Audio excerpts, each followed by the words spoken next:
In fact ಏನಾದ್ರೂ defence development ಬಗ್ಗೆ ಗಮನ ಹರಿಸೋದಾದ್ರೆ ಅಥವಾ ಬೆಂಗಳೂರಿನಲ್ಲಿ ನಡೆದಂತಹ ಏರ್ ಶೋನ ಗಮನಿಸಿದ್ರೆ ಈ F-35 ನಿಮಗೆ ಪರಿಚಿತವೇ. ಬೆಂಗಳೂರಿನ ಏರ್ ಶೋದಲ್ಲೂ ಕೂಡ ಭಾಗಿಯಾಗಿತ್ತು.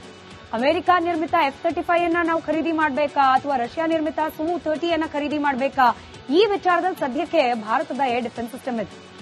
ಆದ್ರೆ ಈಗ 22 ದಿನಗಳ ಕಾಲ ಹಿಂಗ್ ಬಂದು ನಿಂತಲ್ಲೇ ನಿಂತಿದ್ದ ಈ ವಿಮಾನವನ್ನ ಕಂಡು ನೆಟ್ಟಿಗರು ಯೋಚನೆ ಮಾಡ್ತಿದ್ದಾರೆ. ಇಂಥದ್ದು ಅತ್ಯಾಧುನಿಕ, ದುಬಾರಿ ಹಾಗೆ ಹೈ ಟೆಕ್ನಾಲಜಿ ಯುದ್ಧ ವಿಮಾನ ಅಂತ ಕರೆಸ್ಕೊಳ್ಳೋ F-35 ನಮಗ್ ಬೇಕಾ ಅಂತ ಹೇಳಿ ನೆಟ್ಟಿಗರೇ ಪ್ರಶ್ನೆ ಮಾಡ್ತಿದ್ದಾರೆ. ಎನಿವೆ, ಆ ಚರ್ಚೆಯನ್ನ ಪಕ್ಕಕ್ಕಿಟ್ಟು ಈ ವಿಮಾನ ಇಲ್ಲಿಗೆ ಬಂದಿದ್ಯಾಕೆ ಅನ್ನೋದೇ ಈಗಲೂ ಕೂಡ ಯಕ್ಷ ಪ್ರಶ್ನೆ. ಇದು ಅಮೆರಿಕ ನಿರ್ಮಿತ ಯುದ್ಧ ವಿಮಾನ ಆದ್ರೂ ಕೂಡ ಇದರ ಮಾಲೀಕತ್ವ ಇದ್ದದ್ದು ಬ್ರಿಟನ್. ಅಂದ್ರೆ ಬ್ರಿಟನ್ ಖರೀದಿ ಮಾಡಿತ್ತು ಅಮೆರಿಕದಿಂದ. ಹೀಗಾಗಿ ಬ್ರಿಟನ್ನ ವಾಯು ರಕ್ಷಣಾ ಪಡೆಯ ಭಾಗವಾಗಿದ್ದ ಈ F-35B ಭಾರತಕ್ಕೆ, ಭಾರತದ ಏರ್ ಸ್ಪೇಸ್ಗೆ ಬಂದದ್ ಯಾಕೆ ಅನ್ನೋ ಪ್ರಶ್ನೆ ಈಗಲೂ ಯಕ್ಷ ಪ್ರಶ್ನೆಯಾಗಿ ಉಳಿದಿದೆ. ಭಾರತದ ವಾಯು ರಕ್ಷಣಾ ವ್ಯವಸ್ಥೆಯನ್ನ ಪರೀಕ್ಷೆ ಮಾಡ್ಲಿಕ್ಕೆ ಏನಾದ್ರೂ ಬಂದತ್ತಾ ಯುಕೆಯಿಂದ? 5th ಜನರೇಷನ್ ಸ್ಟೆಲ್ತ್ ಯುದ್ಧ ವಿಮಾನ ಇದು. ಇದನ್ನ ಬಳಕೆ ಮಾಡಿ ಭಾರತದ ಏರ್ ಡಿಫೆನ್ಸ್ ಸಿಸ್ಟಮ್ ಪಾಕಿಸ್ತಾನದ ಜೊತೆಗಿನ ಸಂಘರ್ಷದಲ್ಲಿ ಭಾರತದ ಏರ್ ಡಿಫೆನ್ಸ್ ಸಿಸ್ಟಮ್ ವಿಶ್ವದಾದ್ಯಂತ ಶ್ಲಾಘನೆಗೆ ಪಾತ್ರವಾಯಿತು. ಹೀಗಾಗಿ ಅಂಥದ್ದೇನ್ ಶಕ್ತಿ ಇದೆ ಭಾರತದ ಬಳಿಯಲ್ಲಿ ಅಂತ ಹೇಳಿ ಪರೀಕ್ಷೆ ಮಾಡ್ಲಿಕ್ಕೆ ಏನಾದ್ರೂ ಯುಕೆಯಿಂದ ಈ ವಿಮಾನ ಬಂದಿತ್ತಾ? ಸ್ಟೆಲ್ತ್ ಯುದ್ಧ ವಿಮಾನಗಳನ್ನ ಪತ್ತೆ ಹಚ್ಚೋದು ಸಾಮಾನ್ಯವಾಗಿ ಕಷ್ಟ. ನಾವಾಗಲೇ ವರದಿಯಲ್ಲಿ ವಿವರಿಸಿದ ಹಾಗೆ ರಡಾರ್ನಿಂದ ಕೂಡ ಕಣ್ತಪ್ಪಿಸಿಕೊಳ್ಳುತ್ತೆ ಈ ಸ್ಟೆಲ್ತ್ ಯುದ್ಧ ವಿಮಾನಗಳು. ಆದ್ರೆ ಇದನ್ನ ಕೂಡ ಪತ್ತೆ ಹಚ್ಚಿದೆ ಭಾರತ. ರಡಾರ್ ಅನ್ನ ಕೂಡ ಕಣ್ತಪ್ಪಿಸುವ ಸಾಮರ್ಥ್ಯವುಳ್ಳ ಯುದ್ಧ ವಿಮಾನವನ್ನ ಕೂಡ ಭಾರತ ಪತ್ತೆ ಹಚ್ಚಿದೆ. ಭಾರತವನ್ನ ಎಲೆಕ್ಟ್ರಾನಿಕ್ ವಾರ್ಫೇರ್ ಸಿಸ್ಟಮ್ ಕಾಯ್ತಾ ಇದೆ. ಇದರಿಂದ ಕಣ್ತಪ್ಪಿಸಿಕೊಂಡು ಭಾರತದ ವಾಯು ಪ್ರದೇಶದ ಒಳಗೆ ಬರೋದು ಅಷ್ಟು ಸುಲಭದ ಮಾತಲ್ಲ. ಯಾವಾಗ F-35B ಯುದ್ಧ ವಿಮಾನ ಭಾರತದ ವಾಯು ಗಡಿ ಒಳಗೆ ಬರ್ತೋ ತಕ್ಷಣಕ್ಕೆ ಆಕ್ಟಿವ್ ಆಯಿತು IACCS ಇಂಟಿಗ್ರೇಟೆಡ್ ಏರ್ ಕಮಾಂಡ್ ಹಾಗೆ ಕಂಟ್ರೋಲ್ ಸಿಸ್ಟಮ್. ಸಕ್ರಿಯವಾಗಿ ಈ ಯುದ್ಧ ವಿಮಾನವನ್ನ ಪತ್ತೆ ಹಚ್ಚಿತು. ರಡಾರ್ ಮೂಲಕವೇ ಈ ವಿಮಾನವನ್ನ ಲಾಕ್ ಮಾಡ್ತು ಭಾರತ. ಇನ್ಫ್ಯಾಕ್ಟ್ ಚರ್ಚೆ ಏನಾಗ್ತಿದೆ ಅಂದ್ರೆ ರಡಾರ್ನಲ್ಲಿ ಲಾಕ್ ಆಗ್ತಾ ಇದ್ದಂತೆ F-35 ನಲ್ಲಿರುವ ಸ್ವರಕ್ಷಣಾ ವ್ಯವಸ್ಥೆ ಆಕ್ಟಿವ್ ಆಗುತ್ತೆ.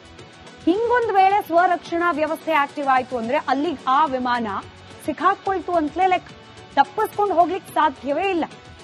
ಹೀಗೆ ಸಿಗಾಕೊಂಡ F-35B ಅನ್ನ Sukhoi 30 ಮೂಲಕ ತಡೆ ಹಿಡಿಯುವ ಪ್ರಯತ್ನಕ್ಕೆ ಏನಾದ್ರೂ ಭಾರತ ಮುಂದಾಯ್ತಾ? ಹೀಗಾಗಿ ಅನಿವಾರ್ಯವಾಗಿ ಫ್ಯೂಯಲ್ ನೆಪ ಒಡ್ತಾ, ಟೆಕ್ನಿಕಲ್ ಸಮಸ್ಯೆಯ ನೆಪ ಒಡ್ತಾ ತಿರುವನಂತಪುರಂನಲ್ಲಿ ಲ್ಯಾಂಡ್ ಆಯ್ತಾ ವಿಮಾನ ಅನ್ನೋ ಪ್ರಶ್ನೆ ಕಾಡ್ತಾ ಇದೆ.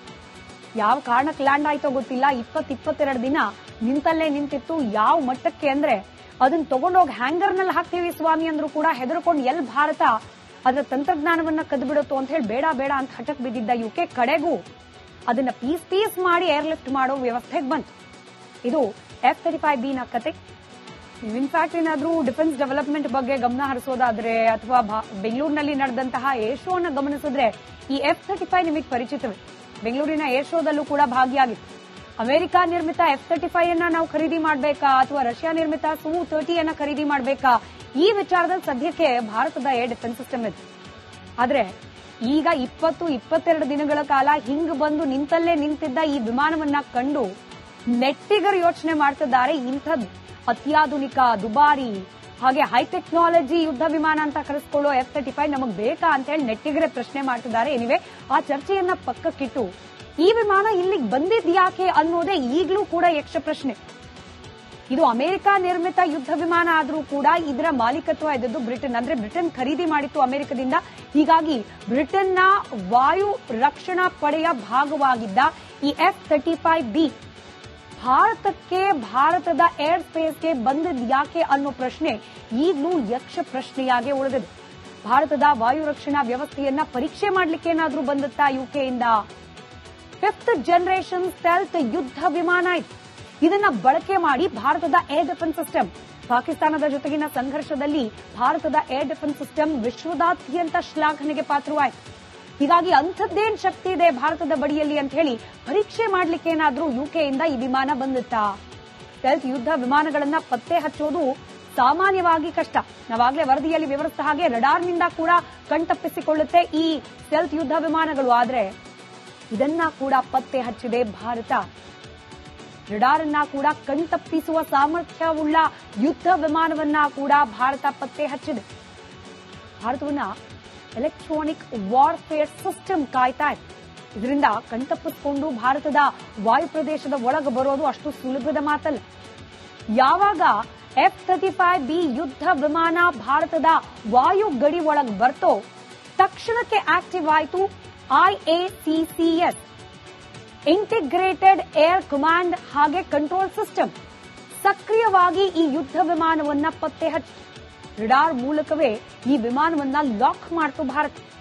ಇನ್ಫ್ಯಾಕ್ಟ್ ಚರ್ಚೆ ಏನಾಗ್ತಿದೆ ಅಂದ್ರೆ ರಡಾರ್ನಲ್ಲಿ ಲಾಕ್ ಆಗ್ತಾ ಇದ್ದಂತೆ F-35 ನಲ್ಲಿರುವ ಸ್ವರಕ್ಷಣಾ ವ್ಯವಸ್ಥೆ ಆಕ್ಟಿವ್ ಆಗುತ್ತೆ. ಹಿಂಗೊಂದು ವೇಳೆ ಸ್ವರಕ್ಷಣಾ ವ್ಯವಸ್ಥೆ ಆಕ್ಟಿವ್ ಆಯಿತು ಅಂದ್ರೆ ಅಲ್ಲಿಗೆ ಆ ವಿಮಾನ ಸಿಕ್ಕಾಕೊಳ್ತು ಅಂತಲೇ ಲೆಕ್ಕ, ತಪ್ಪಿಸ್ಕೊಂಡು ಹೋಗ್ಲಿಕ್ಕೆ ಸಾಧ್ಯವೇ ಇಲ್ಲ. ಹೀಗೆ ಸಿಗಾಕೊಂಡ F-35B ಅನ್ನ ಸುಖೋಯ್ 30 ಮೂಲಕ ತಡೆ ಹಿಡಿಯುವ ಪ್ರಯತ್ನಕ್ಕೆ ಏನಾದ್ರೂ ಭಾರತ ಮುಂದಾಯ್ತಾ? ಹೀಗಾಗಿ ಅನಿವಾರ್ಯವಾಗಿ ಫ್ಯೂಯಲ್ ನೆಪ ಒಡ್ತಾ, ಟೆಕ್ನಿಕಲ್ ಸಮಸ್ಯೆಯ ನೆಪ ಒಡ್ತಾ ತಿರುವನಂತಪುರಂನಲ್ಲಿ ಲ್ಯಾಂಡ್ ಆಯ್ತಾ ವಿಮಾನ ಅನ್ನೋ ಪ್ರಶ್ನೆ ಕಾಡ್ತಾ ಇದೆ. ಯಾವ ಕಾರಣಕ್ಕೆ ಲ್ಯಾಂಡ್ ಆಯ್ತೋ ಗೊತ್ತಿಲ್ಲ. 22 ದಿನ ನಿಂತಲ್ಲೇ ನಿಂತಿತ್ತು. ಯಾವ ಮಟ್ಟಕ್ಕೆ ಅಂದ್ರೆ ಅದನ್ನ ತಗೊಂಡೋಗಿ ಹ್ಯಾಂಗರ್ನಲ್ಲಿ ಹಾಕ್ತೀವಿ ಸ್ವಾಮಿ ಅಂದ್ರೂ ಕೂಡ ಹೆದರ್ಕೊಂಡು ಎಲ್ಲಿ ಭಾರತ ಅದರ ತಂತ್ರಜ್ಞಾನವನ್ನ ಕದ್ಬಿಡುತ್ತೋ ಅಂತ ಹೇಳಿ ಬೇಡ ಬೇಡ ಅಂತ ಹಠಕ್ ಬಿದ್ದಿದ್ದ UK ಕಡೆಗೂ ಅದನ್ನ ಪೀಸ್ ಮಾಡಿ ಏರ್ಲಿಫ್ಟ್ ಮಾಡೋ ವ್ಯವಸ್ಥೆಗೆ ಬಂತು. ಇದು F-35B ನ ಕತೆ. ಇನ್ಫ್ಯಾಕ್ಟ್ ಏನಾದ್ರೂ ಡಿಫೆನ್ಸ್ ಡೆವಲಪ್ಮೆಂಟ್ ಬಗ್ಗೆ ಗಮನ ಹರಿಸೋದಾದ್ರೆ ಅಥವಾ ಬೆಂಗಳೂರಿನಲ್ಲಿ ನಡೆದಂತಹ ಏರ್ ಶೋ ಅನ್ನ ಗಮನಿಸಿದ್ರೆ ಈ F-35 ನಿಮಗೆ ಪರಿಚಿತವೇ. ಬೆಂಗಳೂರಿನ ಏರ್ ಶೋದಲ್ಲೂ ಕೂಡ ಭಾಗಿಯಾಗಿತ್ತು. ಅಮೆರಿಕ ನಿರ್ಮಿತ F-35 ಅನ್ನ ನಾವು ಖರೀದಿ ಮಾಡಬೇಕಾ ಅಥವಾ ರಷ್ಯಾ ನಿರ್ಮಿತ Su-30 ಅನ್ನ ಖರೀದಿ ಮಾಡಬೇಕಾ, ಈ ವಿಚಾರದಲ್ಲಿ ಸದ್ಯಕ್ಕೆ ಭಾರತದ ಏರ್ ಡಿಫೆನ್ಸ್ ಸಿಸ್ಟಮ್ ಇದೆ. ಆದ್ರೆ ಈಗ 22 ದಿನಗಳ ಕಾಲ ಹಿಂಗ್ ಬಂದು ನಿಂತಲ್ಲೇ ನಿಂತಿದ್ದ ಈ ವಿಮಾನವನ್ನ ಕಂಡು ನೆಟ್ಟಿಗರು ಯೋಚನೆ ಮಾಡ್ತಿದ್ದಾರೆ. ಇಂಥದ್ದು ಅತ್ಯಾಧುನಿಕ, ದುಬಾರಿ ಹಾಗೆ ಹೈಟೆಕ್ನಾಲಜಿ ಯುದ್ಧ ವಿಮಾನ ಅಂತ ಕರೆಸ್ಕೊಳ್ಳೋ F-35 ನಮಗ್ ಬೇಕಾ ಅಂತ ಹೇಳಿ ನೆಟ್ಟಿಗರೇ ಪ್ರಶ್ನೆ ಮಾಡ್ತಿದ್ದಾರೆ. ಎನಿವೆ, ಆ ಚರ್ಚೆಯನ್ನ ಪಕ್ಕಕ್ಕಿಟ್ಟು ಈ ವಿಮಾನ ಇಲ್ಲಿಗೆ ಬಂದಿದ್ಯಾಕೆ ಅನ್ನೋದೇ ಈಗಲೂ ಕೂಡ ಯಕ್ಷ ಪ್ರಶ್ನೆ.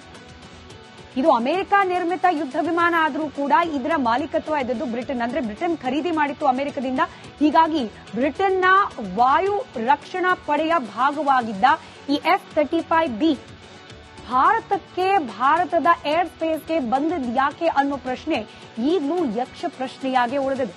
ಭಾರತದ ವಾಯು ರಕ್ಷಣಾ ವ್ಯವಸ್ಥೆಯನ್ನ ಪರೀಕ್ಷೆ ಮಾಡ್ಲಿಕ್ಕೆ ಏನಾದ್ರೂ ಬಂದಿತ್ತಾ UKಯಿಂದ? 5th ಜನರೇಷನ್ ಸ್ಟೆಲ್ತ್ ಯುದ್ಧ ವಿಮಾನ ಇದು. ಇದನ್ನ ಬಳಕೆ ಮಾಡಿ ಭಾರತದ ಏರ್ ಡಿಫೆನ್ಸ್ ಸಿಸ್ಟಮ್, ಪಾಕಿಸ್ತಾನದ ಜೊತೆಗಿನ ಸಂಘರ್ಷದಲ್ಲಿ ಭಾರತದ ಏರ್ ಡಿಫೆನ್ಸ್ ಸಿಸ್ಟಮ್ ವಿಶ್ವದಾದ್ಯಂತ ಶ್ಲಾಘನೆಗೆ ಪಾತ್ರವಾಯಿತು. ಹೀಗಾಗಿ ಅಂಥದ್ದೇನ್ ಶಕ್ತಿ ಇದೆ ಭಾರತದ ಬಳಿಯಲ್ಲಿ ಅಂತ ಹೇಳಿ ಪರೀಕ್ಷೆ ಮಾಡ್ಲಿಕ್ಕೆ ಏನಾದ್ರೂ UKಯಿಂದ ಈ ವಿಮಾನ ಬಂದಿತ್ತಾ? ಸ್ಟೆಲ್ತ್ ಯುದ್ಧ ವಿಮಾನಗಳನ್ನ ಪತ್ತೆ ಹಚ್ಚೋದು ಸಾಮಾನ್ಯವಾಗಿ ಕಷ್ಟ. ನಾವಾಗಲೇ ವರದಿಯಲ್ಲಿ ವಿವರಿಸಿದ ಹಾಗೆ ರಡಾರ್ನಿಂದ ಕೂಡ ಕಣ್ತಪ್ಪಿಸಿಕೊಳ್ಳುತ್ತೆ ಈ ಸ್ಟೆಲ್ತ್ ಯುದ್ಧ ವಿಮಾನಗಳು. ಆದ್ರೆ ಇದನ್ನ ಕೂಡ ಪತ್ತೆ ಹಚ್ಚಿದೆ ಭಾರತ. ರಡಾರ್ ಅನ್ನ ಕೂಡ ಕಣ್ತಪ್ಪಿಸುವ ಸಾಮರ್ಥ್ಯವುಳ್ಳ ಯುದ್ಧ ವಿಮಾನವನ್ನ ಕೂಡ ಭಾರತ ಪತ್ತೆ ಹಚ್ಚಿದೆ. ಭಾರತವನ್ನ ಎಲೆಕ್ಟ್ರಾನಿಕ್ ವಾರ್ಫೇರ್ ಸಿಸ್ಟಮ್ ಕಾಯ್ತಾ ಇದೆ. ಇದರಿಂದ ಕಣ್ತಪ್ಪಿಸಿಕೊಂಡು ಭಾರತದ ವಾಯು ಪ್ರದೇಶದ ಒಳಗೆ ಬರೋದು ಅಷ್ಟು ಸುಲಭದ ಮಾತಲ್ಲ. ಯಾವಾಗ F-35B ಯುದ್ಧ ವಿಮಾನ ಭಾರತದ ವಾಯು ಗಡಿ ಒಳಗೆ ಬರ್ತೋ ತಕ್ಷಣಕ್ಕೆ ಆಕ್ಟಿವ್ ಆಯಿತು IACCS ಇಂಟಿಗ್ರೇಟೆಡ್ ಏರ್ ಕಮಾಂಡ್ ಹಾಗೆ ಕಂಟ್ರೋಲ್ ಸಿಸ್ಟಮ್. ಸಕ್ರಿಯವಾಗಿ ಈ ಯುದ್ಧ ವಿಮಾನವನ್ನ ಪತ್ತೆ ಹಚ್ಚಿ ರಡಾರ್ ಮೂಲಕವೇ ಈ ವಿಮಾನವನ್ನ ಲಾಕ್ ಮಾಡ್ತು ಭಾರತ. ಇನ್ಫ್ಯಾಕ್ಟ್ ಚರ್ಚೆ ಏನಾಗ್ತಿದೆ ಅಂದ್ರೆ ರಡಾರ್ನಲ್ಲಿ ಲಾಕ್ ಆಗ್ತಾ ಇದ್ದಂತೆ F-35 ನಲ್ಲಿರುವ ಸ್ವರಕ್ಷಣಾ ವ್ಯವಸ್ಥೆ ಆಕ್ಟಿವ್ ಆಗುತ್ತೆ. ಹಿಂಗೊಂದು ವೇಳೆ ಸ್ವರಕ್ಷಣಾ ವ್ಯವಸ್ಥೆ ಆಕ್ಟಿವ್ ಆಯಿತು ಅಂದ್ರೆ ಅಲ್ಲಿಗೆ ಆ ವಿಮಾನ ಸಿಕ್ಕಾಕೊಳ್ತು ಅಂತಲೇ ಲೆಕ್ಕ, ತಪ್ಪಿಸ್ಕೊಂಡು ಹೋಗ್ಲಿಕ್ಕೆ ಸಾಧ್ಯವೇ ಇಲ್ಲ. ಹೀಗೆ ಸಿಗಾಕೊಂಡ F-35B ಅನ್ನ ಸುಖೋಯ್ 30 ಮೂಲಕ ತಡೆ ಹಿಡಿಯುವ ಪ್ರಯತ್ನಕ್ಕೆ ಏನಾದ್ರೂ ಭಾರತ ಮುಂದಾಯ್ತಾ? ಹೀಗಾಗಿ ಅನಿವಾರ್ಯವಾಗಿ ಫ್ಯೂಯಲ್ ನೆಪ ಒಡ್ತಾ, ಟೆಕ್ನಿಕಲ್ ಸಮಸ್ಯೆಯ ನೆಪ ಒಡ್ತಾ ತಿರುವನಂತಪುರಂನಲ್ಲಿ ಲ್ಯಾಂಡ್ ಆಯ್ತಾ ವಿಮಾನ ಅನ್ನೋ ಪ್ರಶ್ನೆ ಕಾಡ್ತಾ ಇದೆ. ಯಾವ ಕಾರಣಕ್ಕೆ ಲ್ಯಾಂಡ್ ಆಯ್ತೋ ಗೊತ್ತಿಲ್ಲ. 22 ದಿನ ನಿಂತಲ್ಲೇ ನಿಂತಿತ್ತು. ಯಾವ ಮಟ್ಟಕ್ಕೆ ಅಂದ್ರೆ ಅದನ್ನ ತಗೊಂಡೋಗಿ ಹ್ಯಾಂಗರ್ನಲ್ಲಿ ಹಾಕ್ತೀವಿ ಸ್ವಾಮಿ ಅಂದ್ರೂ ಕೂಡ ಹೆದರ್ಕೊಂಡು ಎಲ್ಲಿ ಭಾರತ ಅದರ ತಂತ್ರಜ್ಞಾನವನ್ನ ಕದ್ಬಿಡುತ್ತೋ ಅಂತ ಹೇಳಿ ಬೇಡ ಬೇಡ ಅಂತ ಹಠಕ್ ಬಿದ್ದಿದ್ದ UK ಕಡೆಗೂ ಅದನ್ನ ಪೀಸ್ ಮಾಡಿ ಏರ್ಲಿಫ್ಟ್ ಮಾಡೋ ವ್ಯವಸ್ಥೆಗೆ ಬಂತು. ಇದು F-35B ನ ಕತೆ.